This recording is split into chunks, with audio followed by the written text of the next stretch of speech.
Mr. Brian Back, thanks so much for joining us here at Untapped. You are a mental health professional. You've written a book, The Answer to Life, The Simple Solution to the Problems of Living. And you are here today with BetterHelp. Can you share your experiences around mental health and perhaps why you became a therapist? Okay, thanks. Well, it's really nice to be here and nice to meet you, Spencer. I think like so many therapists, I would say the majority of therapists, the reason why we got into therapy is because at some point in our own past, we'd struggled with our mental health.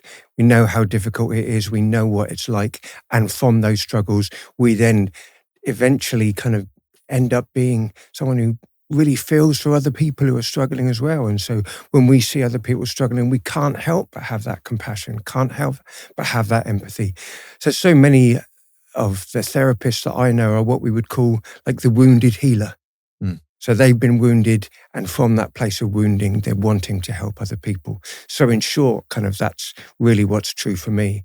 I came from a childhood and a background that was like really, really violent, really abusive, tragic, full of trauma. And that, as it always does with everyone, really, really shaped me, really affected my mental health. I struggled for years with it. And then from that struggle, it really drove me to want to do something with my life to help other people who'd struggled in the same way, which, of course, I'm aware in some ways is a little bit similar to your experience, having struggled yourself, feeling like now I want to help other people. And that was really, really true for me. Do you think in order to be authentically empathetic, you need to have lived the experience of the other person? I think it doesn't have to be the case that you've had something similar, but it really, really helps. Most of the people I know who are really empathic and really compassionate are that because they've been through it themselves. That's why, one of the things I so often say to my counseling students, and when they're first saying to me, I'm not sure I can do this job. I'm not sure I can do this course because I've struggled so much more with my mental health. Whereas for me, what I often say to them is rather than that being something which is a disadvantage, it's almost your qualification. Because you've been through that, you're more likely to have compassion. You're more likely to feel empathic towards other people. That's why there's that saying, which to me is so true. Your deepest wounds are very often your greatest gifts. So by being wounded in that way, you're much more likely to be filled with that compassion for other people. I get it. So it sounds like you're going through that. I get it, and it's okay. Because hardship and wounds shape you. They help you grow. Humans rebuild, right? They fix over time.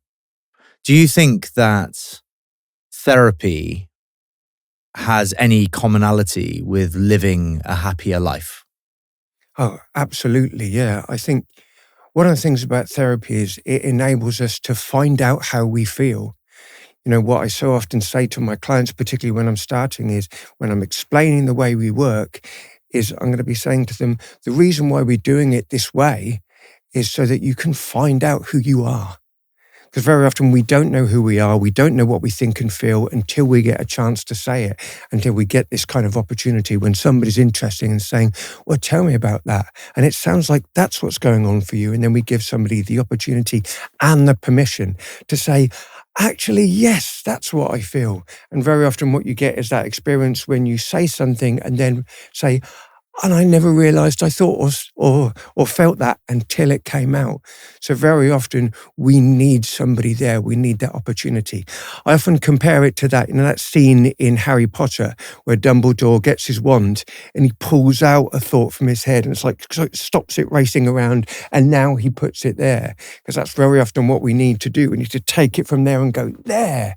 And then it's out and we're kind of released from it and we can be conscious of it. So therapy is really important in that way. Do you always dive back in time with your clients? So do you always try and get to childhood as the root of issues? I think it's inevitable that we're going to go there. So for me, the kind of mantra I live by is that we're all a product of our experience. So even though we're all born with different DNA, whether and how that's realized is very much based on our environment and our experience, our upbringing. And so eventually at some point, it's almost inevitably going to go there. And people, without any kind of prompting, are likely to go there because they have some sense of this is important. So very often, that's one of the reasons why it's so important to just trust people and let them go where the conversation wants to go for them, because they're going to take you there to the places that some part of them knows is important, even though they don't know exactly why. Yeah, and so often it is the case. It's in our childhood, and it's very much in our early childhood that these things seem to be shaped. Do you think people can feel too much? The reason I ask, and sorry, it's a kind of, I think it's an interesting question because I'll always remember the first time that I felt I really needed therapy. I was going through something that I would describe as quite traumatic. I won't go into detail. And I needed to talk to somebody, somebody unbiased who could just help me. And she taught me about, and this is going to sound like it has come very late in life, but she taught me about the concept of feeling, essentially. It was a strange thing for me. The first thing she said to me was, "How do you feel?" And I said, "I feel fine," because, whatever I was feeling wasn't quite as turbulent by the time I'd come to speak to this woman. And she said, "Fine's not a feeling." And I said, "Well, I feel better." And she said, "Well, better's not a feeling. Like, how are you feeling?" And I couldn't answer the question. Didn't really know how I was feeling. And it's the first time I've ever thought, of course I can tell if I feel great or if I feel happy or if I feel sad or under pressure. But in that moment, I just felt, I don't know, normal. And she really had a tough time getting feelings out of me. And then I began to realize that I don't often feel anything unusual or extraordinary, and as I just touched on, I can feel happy and I can feel sad. If I feel sad, I do genuinely believe that I can turn it around quite quickly. I like to think I'm a problem solver. I solve stuff. If I feel sad, why am I feeling sad? What can I do to not feel sad? Okay, let's do that. Okay, I feel a bit better. I'm quite a fix the problem rather than necessarily understand it. Yes, exactly. And I don't know, I've had a lot of therapy in my life, not because I feel that I suffer from poor mental health, just I think it's a nice and good thing to do. General maintenance. Yeah, I have therapy even when I feel fantastic. I have therapy when I'm really proud of myself. I have therapy when things are going really well. I also have therapy when things are frustrating me, or when, I feel like there's something that could be fixed in my life. But not always. And, not to turn this interview about me, but I think it might be interesting, given that you are a therapist, to give you my personal experience, with mental health. Because it kind of sounded like what you needed to kind of learn was like some vocabulary of feelings. Yeah. I'm a, I don't cry ever, really. But that's not because I don't want to cry or I'm trying not to cry. I think there is a stigma around therapy, and I'd love to talk to you about young men in particular who I think, from what I can understand, don't want to talk to anyone because they think it looks and feels weak. I don't think that at all, right? But I can't remember the last time I cried. A song in a film or a moment in a film might catch me out and I might find it really sad or emotionally moving. If there's a certain style of music that's layered over a particularly beautiful scene, then I might cry. But for example, my wife pulls my leg that I've never cried at the birth of any of our kids. It's moving, but I don't cry. So I spoke to a therapist ages ago about that, and he wanted me to close my eyes and go back to being a kid and envisage all this stuff in like an attempt to make me sob, and I just couldn't do it. But, I find in my own personal experience that if I look after my body and I move and I run and I lift weights, then my mental health looks after itself almost. Being healthy, I think physically healthy, really helps me, as well as having therapy and chatting to people. But, as I've already touched on, I really enjoy therapy, not because I feel like I'm fixing my mind. It just keeps me accountable, I suppose, for certain behaviors, shall we say. So when you're having therapy, you can get a sense of, well, this was what I was feeling, and this is why I responded in that way. So you can get a sense of like, am I being who I want to be? Yeah. And I think that's a really good way of putting it, by the way. Am I being who I want to be? Because you can have all kinds of fun with that. If you are who you want to be, you can turn feelings of self-loathing, doubt, into feelings of pride or feelings of self-belief. I think. Could you say how you do that? That's interesting. How do you find that you're able to turn that around? Well, for me, when I abused alcohol for many years, and being intoxicated, even at a medium level or a low level regularly, meant that, I saw a decrease in drive, in ambition, because you're not fully dialed in, you're not fully switched on. I used to describe it as like feeling like I'm a really fast car, but I've got my handbrake on, type thing. So I'm driving, but I'm not properly driving. I'm kind of, I've got a handbrake on. And that was booze for me. It just held me back. So when I knocked booze on the head for a while and did a long stint of teetotalism and discovered running and lifting weights, I found a far increased potential in my mind and body. And that gave me feelings of self-worth, and then I began to start doing difficult things, running marathons, doing ultras, attempting world records.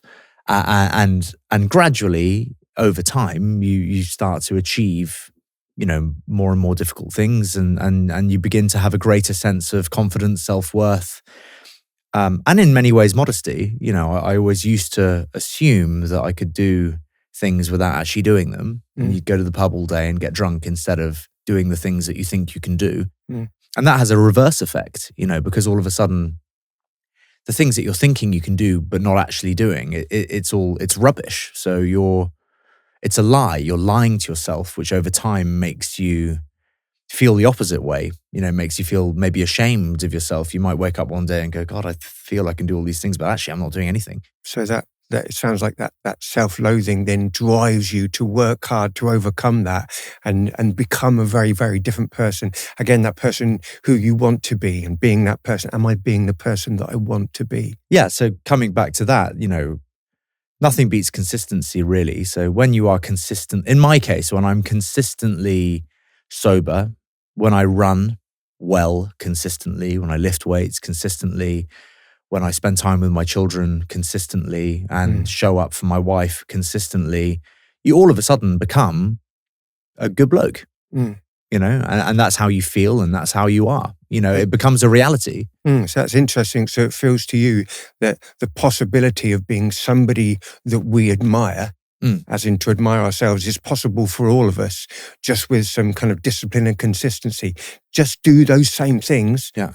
Do the important things that you've identified as important. Do those things and you'll be a good bloke in your own eyes. I think so. I think being a good bloke in your own eyes is really important, as opposed to being seen to be a good bloke but not actually being a good bloke. I think if you're lying to yourself and you're only fooling yourself, and there's no honor in that at all. If you are lying to yourself, and people do it all the time, people bail on a meeting and say it's because of a family emergency, but actually they just got hammered the night before and they stay in bed until 10. And, how does that make you feel? You may have got away with missing the meeting, and everyone at work might think, oh, that's fine, he has a family emergency, and you've completely got away with it scot-free, but you've lied to yourself. And you know the truth So do you want to do that all the time and you might get away with it for your entire life. But it's not going to make you feel good. That's interesting. I noticed you used the word honour in that, which isn't something, a word we hear very much these days. What does honour mean? Something really important to you, to be honourable? I think so. I think if you can be an honourable person, and listen, I've made plenty of mistakes in my life. I'm far from perfect, but I do try to consistently bank small wins. You know, like my wife would tell you that a few years ago, I was a very different person to how I am now. I've always been a selfish person. I've always put myself first, you know, and recently I've made a real effort to do more for her. And by recently, I mean in the last couple of years, say. And, you know, just this morning, she said, you know, things are so different to how they used to be in a really positive way. We've never had a bad relationship, but, you know, I think I'm fortunate in the ability to say now that, you know, we're in a really beautiful place where we just get along, we communicate really well. That was a big problem for us. I'm sure she wouldn't mind me saying on this public forum. Like many couples, we had problems communicating. You know, we would see the odd thing that would bother us. We wouldn't mention it because, you know, you wouldn't want the confrontation, and things over time would build and kind of fester. And then after a while, when you don't even realize the other person has been festering in this way, you have some big argument over something that appears to be random, but it's not. It's been building over the course of kind of 3 weeks. And, you know, we would always come back to the fact that we don't communicate properly. And we've made a real effort recently to just, anything that even remotely bothers us, just say, hey, you know, this, with a smile, this little thing, you know, I'd love it if we could make an effort to, you know, not say that or not do this. And I don't know, we found ourselves in a really great place. We have therapy together, you know. I was wondering that. I was wondering whether having therapy is something that's helped your relationship, because I can imagine so often in therapy, as I was saying, that's when we start to find out how we feel and find out who we are. And I wonder if having therapy has helped you work out, oh, that's why I'm feeling that way, and that's why I was behaving that way in a relationship. I think we have semi-regular sessions now. Just yesterday, we were walking through the park, and she said, you know, I don't think we need these sessions anymore. You know, things have been great for a while. And I just said, I think we should continue doing them. You know, it's no skin off our back to do an hour every couple of weeks or whatever it is that we're doing. And it's a really great forum, even if, you know, we are 100%. Why not have the session? Use the session to admire each other, you know, in a way that we can listen to each other, or use the session just to fine tune and maintain. You know, I think it's a really great thing. There is a stigma around therapy that you have to either be mentally ill to need it, or you know, at rock bottom to need it. It's never too late to start therapy, but why start then? You know, just in my opinion, it's well worth just maintaining a certain level of life or existence, because I see it as being very beneficial. The unbiased opinion is a fantastic thing, because, you know, I probably have 3 best friends in the world. I keep quite a tight group, not intentionally. I spend time with kind of 3 people outside of my family. And if I'm feeling something that is a bit foreign or that I'm not sure about, of course I'd be happy to chat to them about it. But it's almost better to bounce it off somebody that doesn't have any kind of reason to not tell me the full truth. Not that my friends wouldn't tell me the full truth, but you may be inclined to say, mate, you're fine, you know, put your arm around them and say, listen, you know, let's go for dinner, we'll talk about it. But I don't know, with your friend, you'll always, well, I certainly would always try to make them feel better in the moment, instead of perhaps telling them the full truth, particularly if it's something that they are doing that is causing themselves harm. Yeah, so it sounds like, and then it's the word I was going to use. You're often using it as a tune-up, as like a pit stop, as kind of regular maintenance to help you continue to be kind of at your best. And a lot of my clients are using it in the same way. As you said, it doesn't have to be when you've hit rock bottom. So many of my clients are just using it to make sure they're carrying on being that person that they want to be. So making sure they're always keeping an even keel, or hopefully, ascending always, which I think is something that you're kind of always aiming to do as well. So yeah, a lot of people using it in that way. And as you said, finding it really important to have somebody who's non-biased, and it's all going to be confidential, anonymous. And I guess also who you can trust to give you not the opinion of a friend who's going to go, oh, it's all right, mate, you're great. But just to be able to go, and you'll be able to accept it from them because you trust them, be able to go, all right, well, it sounds like that's what's going on for you. And then you'll have that opportunity to really unearth it and process it and realize what's going on for you. I would love to get into the BetterHelp Stigma report, the first ever Stigma report that BetterHelp has released. You surveyed 16,000 people across 23 countries. What did you find? A massively important survey. That's a huge survey, in social science terms, all those people.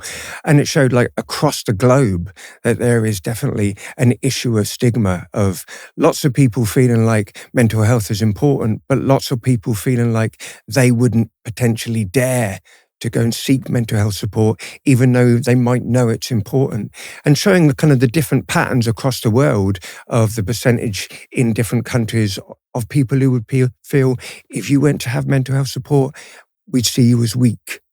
So luckily here in the UK, we're, on the end of the spectrum where we're doing reasonably well in terms of our view of the importance of mental health and the importance of seeking support. Whereas in other countries, it's very, very different, which I think is one of the reasons why we can really see like BetterHelp doing some really useful work in those areas where it's really difficult to find support, but you can get it through this online platform that makes it accessible and easy. So yeah, really, really important, just being able to talk about it, to say there is this stigma. It's out there, it's a problem, and we need to do something about it. Why do you think young men in particular struggle with getting help? And do you think that we are in a masculinity crisis? So I think we still, even though we're obviously in a time of change, of massive change, and we might look at the current, if you like, digital generation, the Gen Zers, of being much more aware and happy to, in general, talk about mental health when it comes to actually seeking it yourself and admitting that you're struggling with that. For young men in particular, it's still very much seen as a sign of weakness. It still very much seems the case that women have a lot more social permission to talk about their emotions and admit when they're struggling. Whereas for men and young men in particular, we still have a lot of those old-fashioned norms that you've got to be strong, you've got to be tough, you've got to be hard, you've got to be self-sufficient, self-reliant, and you can't be seen as somebody who's vulnerable. That seems to be the big thing, just admitting our vulnerability. Can you not be both, though? There appears to be this kind of black and white line that people have to be on one side or the other. Can you not be a strong man that, doesn't whine and whinge unnecessarily, that does portray signs of strength, but that can also admit when they're vulnerable? Oh, absolutely. One of the things when I think about that idea of a crisis of masculinity, you've probably heard this idea. Apparently, the Chinese word for crisis also means opportunity. And if we think about this time so interesting. Of crisis of masculinity, well, at the same time, we do have that opportunity to say, well, right now, a lot of us are struggling, a lot of young men are struggling, but we also see here's an opportunity to do something different, to choose something different, to not follow that old set of stereotypical norms that say this is the only way a man can be. And actually start to look out and find people like yourself who are, really good role models of being able to do all of this stuff, but also be able to say, and yes, I struggle with my mental health and I do something about it. So yes, by talking about it, we start to give that opportunity to other people to say, you can be successful, you can be seen as a strong, successful, very masculine man, but also be strong enough to be vulnerable, which can seem like a bit of a strange contradiction, but it feels like that's very much where you're coming from, being strong enough to admit our vulnerability. This is a paid advertisement from BetterHelp. Sitting here talking to Brian has reminded me of the stigma that I once felt about therapy. One of the stats that stood out for me in BetterHelp's stigma report that really hit home is that 3 out of 4 people in the UK agree that it's wise to get therapy support for your mental well-being, but only 16% of them are actually in therapy. And honestly, I understand that. For a long time, I was part of that other 84%. I struggled with alcohol for many years and tried to handle it on my own, but things only started to change when I reached out for help. That's why I really believe in what BetterHelp is doing. Therapy can be life-changing, but it also has to be accessible. BetterHelp is entirely online, so you can speak to a therapist whenever and wherever works for you. If you're listening and something's been holding you back, maybe this is your moment. Head to betterhelp.com/untapped to get started today, or click the link in our description. That's betterhelp.com/untapped. Yeah, I just think that people need to seek balance generally, right? Like same with alcoholism, so nobody is suggesting that everyone needs to be teetotal. People understand that drinking too much is unhealthy and bad for your physicality and for your mental health. The answer isn't to be teetotal. It's to try and find, some kind of balance. I see male mental health as a similar thing. I do think young men in particular, and women, should be strong. I don't see a problem with that old school mentality that, people should put a strong foot forward and be strong. I think having an issue with that, it would be strange. It just appears nowadays that you're either that or you're weak and wet, and vulnerable. And that's silly. I think vulnerability personally should be taken out of that conversation and put into the strength camp.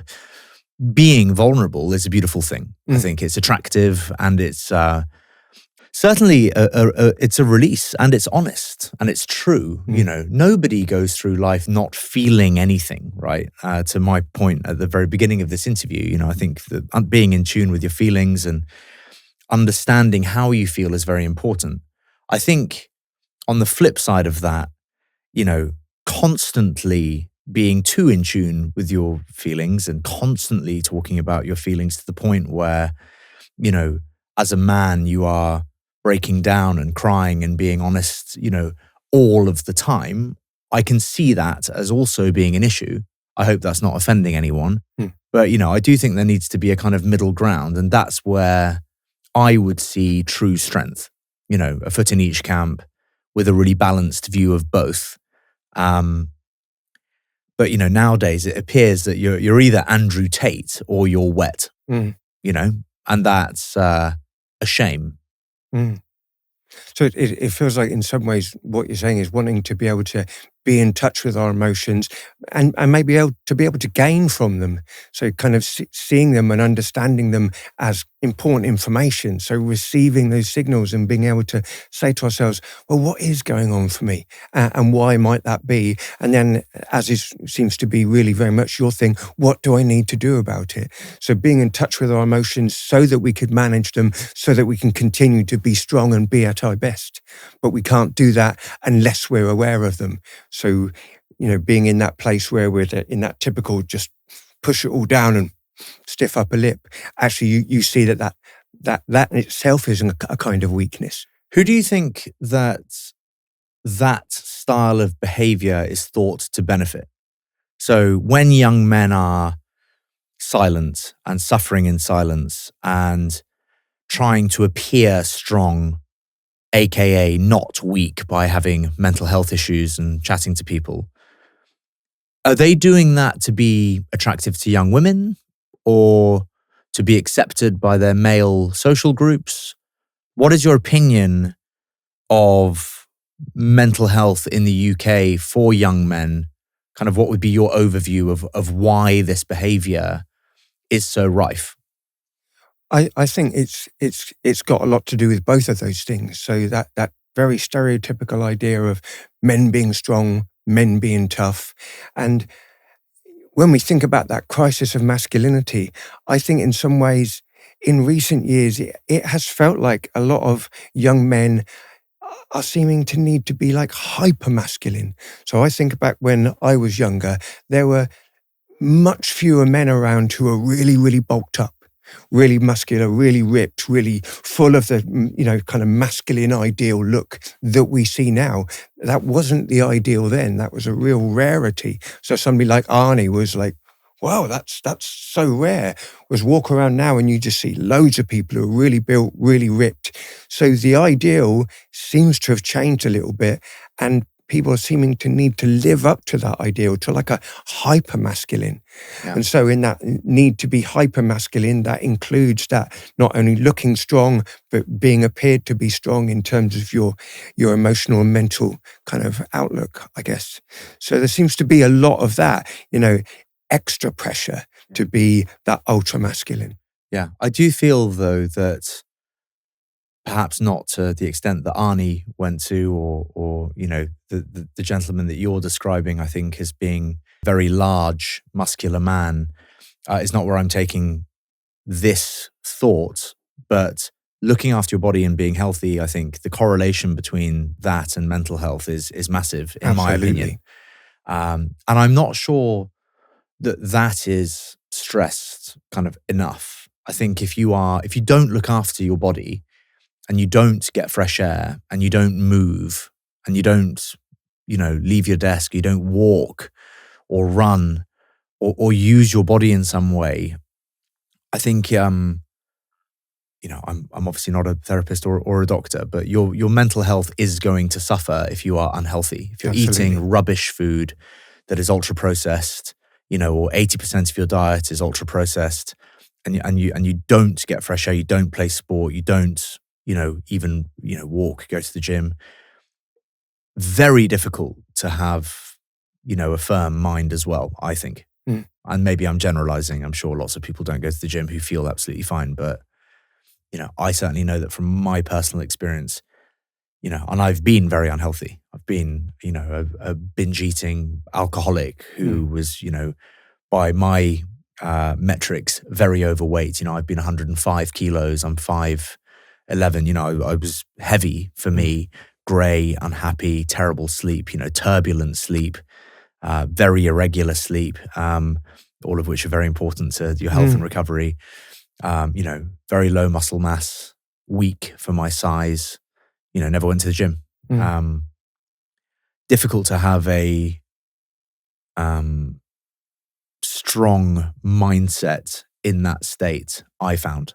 I agree, and I think there's a kind of commonality here of our experience. I've used exercise and running in the gym all of my life to make sure, well, at the very least, that I'm feeling kind of strong and fit and competent, but also I know I'm using it to manage my mental health. I've always done that. And so any times when I have any kind of illness and I can't do that, I really notice that my mental health and physical health is kind of compounded in its decrease in wellness by not being able to do as much fitness stuff as I need to. So that's really, really important. But I think that's one thing. And then on the other scale, that need to be, as we were talking about, that need to be hyper-masculine, which we were saying back to why might young men struggle, that need to be hyper-masculine.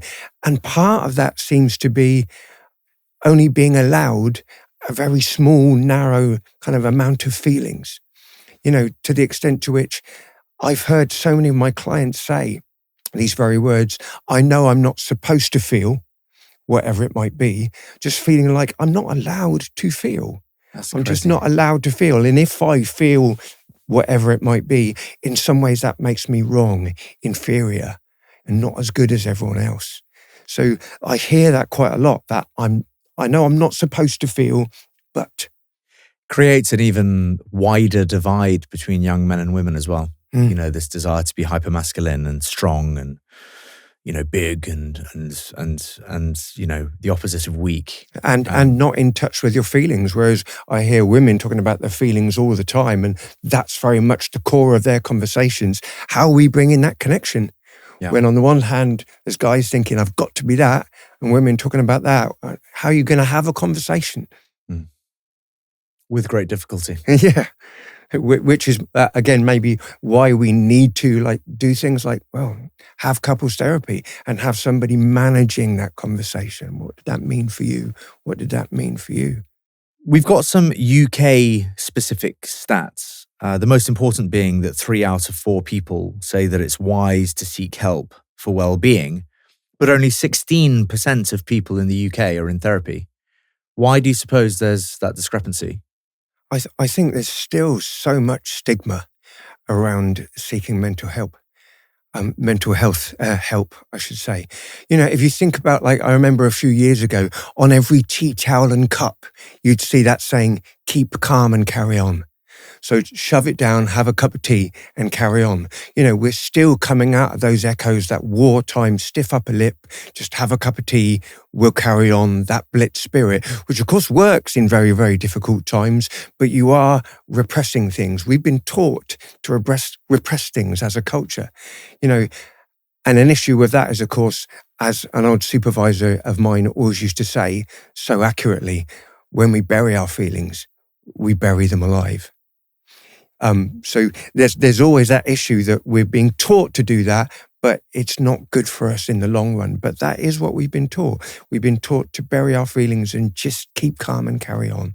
And that's very much a part of our culture. And there's still so much stigma around it, which I think is one of the reasons why, for example, I've seen in my work on BetterHelp a massive increase in the amount of guys who are coming and getting therapy who wouldn't have done in person.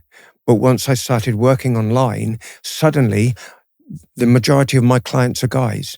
When I was working in person and people would have to walk down the street to the office and be looking around to see like who's seeing me going in and out of the office that people know is the counsellors. When people aren't having to do that anymore, now they're, okay, I think I can do it. But it clearly shows how much stigma there is. And there is a lot of stigma. You think about the different ways people might like be viewing it. It still seems that when it comes to mental health, if we admit that we might be struggling with our mental health, it can become like what sociologists would call our master status. So the label that above all else, we're just seen as that. So people don't see us as anything else anymore. Now they're just seeing us somebody who struggles with their mental health. So it's really hard to admit that. If we admit it to our parents, they might from then on be thinking, oh, they're a bit weak. I need to worry about them all the time. So we don't want our parents to worry. We maybe don't want to tell our friends because will our friends now start to kind of feel weird and awkward around us? Will they reject us? Maybe we don't want to tell our partners because then every argument we have, they'll be like seeing that through the lens of that mental health label. And maybe we're worried that they'll leave us because, it's you got that problem, you got mental health problems, without admitting they've got mental health problems as well, because to some extent we all have some struggles with mental health. But there's still so much stigma around it. And of course, when it comes to work, we think about work, so many people might worry, if my boss knows I struggle with mental health, will they give me the heads up for that next big project? When that next possible promotion comes up, will I be overlooked because they'll be seeing me as not reliable? So there's so many ways that stigma exists and can really then prevent us from saying, yeah, I need help. What can be done to get rid of the stigma? So, it's easy for me to say that I don't see therapy as having anything to do with mental health issues.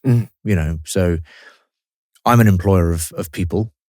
If somebody said to me, hey, I'm taking an hour this afternoon because I have therapy, I wouldn't assume that they're mentally ill, right? Because I don't associate a stigma around therapy. I see that as building, working on yourself. It's a good thing. What can we do to make other people see it that way? Talk about it.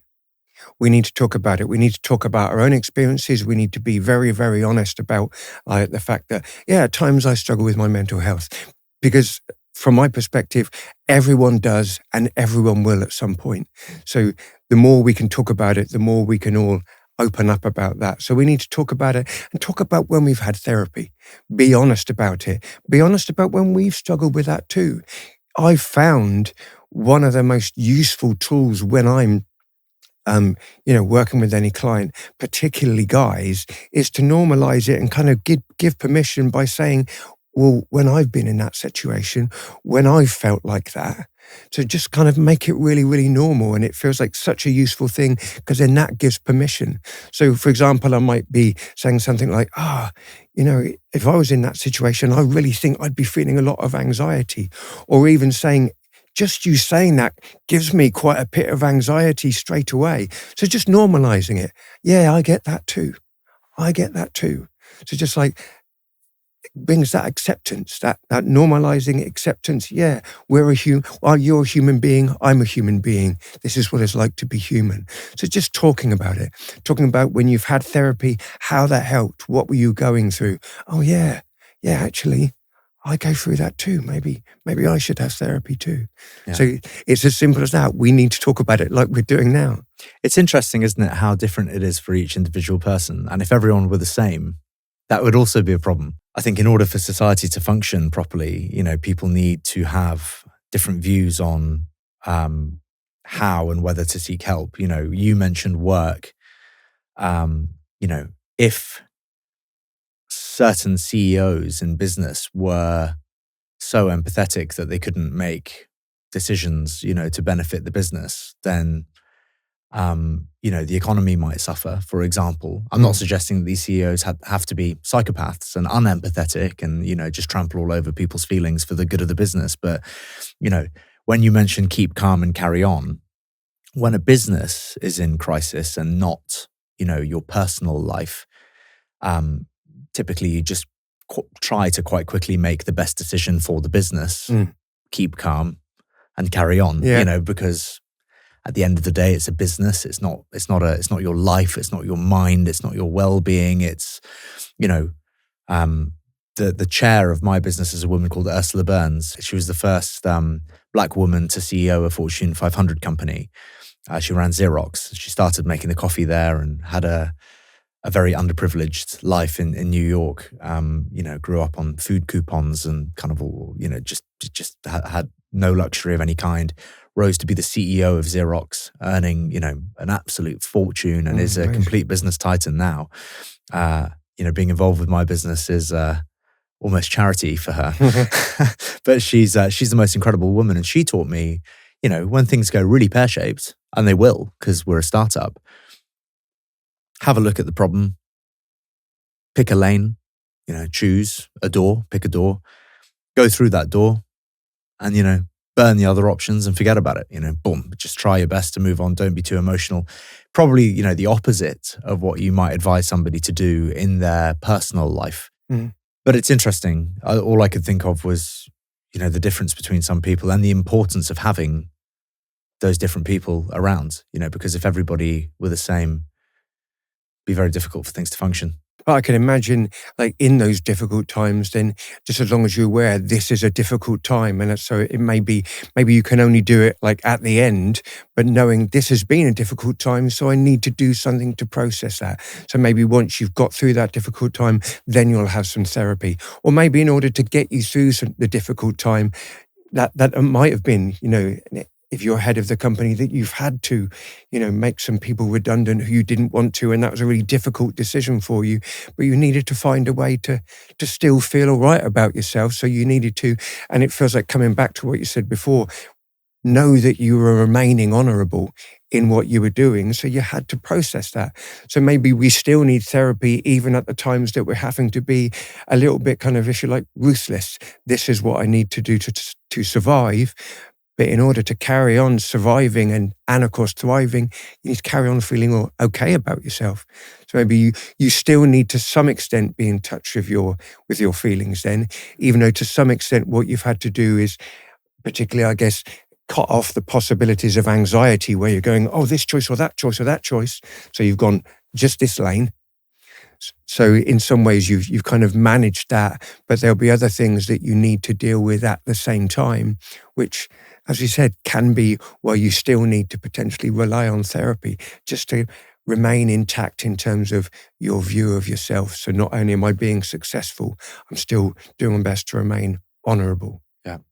In the US, it's nearly 1 in 3 who are in therapy, 27% compared to our 16%. Why do you suppose that they are so far ahead on those metrics? I think firstly, they just for quite a long time have been much more open in their culture, much more open, much more expressive, much more willing to do that kind of thing. For years, going back to as like the 80s even, I think it was really common on TV shows to hear someone talking about my therapist said, which you just didn't have here. So just coming from a very, very different culture. And as I said, our culture has very traditionally been keep calm and carry on, stiff upper lip, and we didn't talk about those things. So we're still just trying to move away from those old norms and traditions and get to a place where we're much more able and happy to talk about that. But that seems to be the main thing, that there's that tradition in the US culture of having a therapist and being open about it. That seems to be what I've noticed. What do you think? Yeah, similar stuff. I think it was almost portrayed as a kind of comedy skit, wasn't it? Over here for a while, the kind of I can't think of a specific example, but that whole exactly what you were talking about. My therapist, in the US was something that it seemed like everybody had. Yeah. You know, it was kind of I'm trying to think of things that I would have seen that would have been portrayed in a funny way, but it was as I said, the whole my therapist thing was just a commonly known thing that wealthy women, particularly in America, would have a therapist and talk to their therapist about whatever. But I guess, yeah, I really don't know. I was hoping you might be able to tell me. Yeah. It does seem to be that. It's just that huge difference in culture, and it really being portrayed in popular culture. This is normal, this is normal, this is good, this is helpful. We all do this, which we just haven't had here. So again, that's why it's that issue, that importance of talking about it to make it part of our culture, make it part of the norm. This is what we all do. Yeah. You have male and female clients, I'm assuming. What are the kind of core differences you notice between men and women in therapy? I think women are more likely to have a pre-existing larger emotional vocabulary. So in general, they're a little bit more used to talking about their feelings and more used to being in touch with their feelings. So I do find it's one of the things I'm more likely to be talking about and kind of in some ways doing a bit of kind of, if you like, psychoeducation with guys, getting them into that habit of being in touch with their feelings. So often what I'm doing is teaching them kind of core self-management tools, getting them to have check-ins with themselves, what I call the 3 Ws. So regular check-ins with what am I feeling? And then why might I be feeling that? And then what might I need to do about it? And making that a regular part of our practice. But that what am I feeling?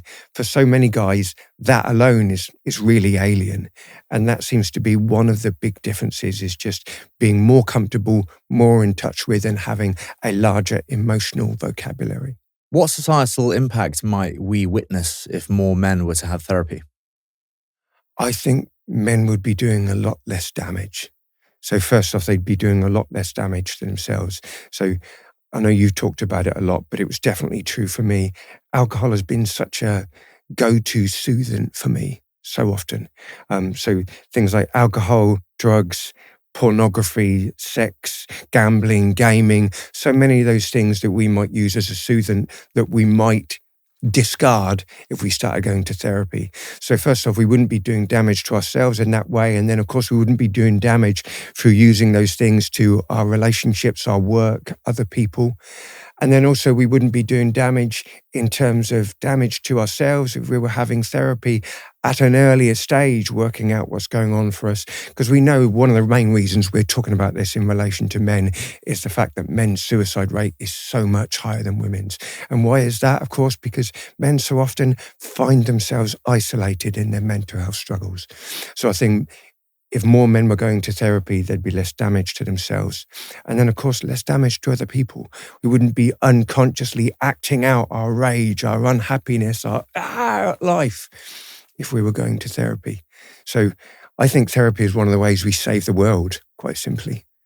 More of us being in touch with and dealing with our emotions means more of us being in a better place, more of us being better to ourselves and to everyone else. Well, thank you, Brian. I think I speak for everyone at UNTAPPED when I say that we are very proud to have a partner like BetterHelp. And I thank you for your time today. Is there anything else that we as a platform can be doing to help spread the word? We all have a responsibility to do everything we can to kind of erase that stigma. And a lot of the time that just means talking about it, letting people know therapy can really work. It's really worked for me. It's really worked for everyone I know. Maybe it can really work for you too.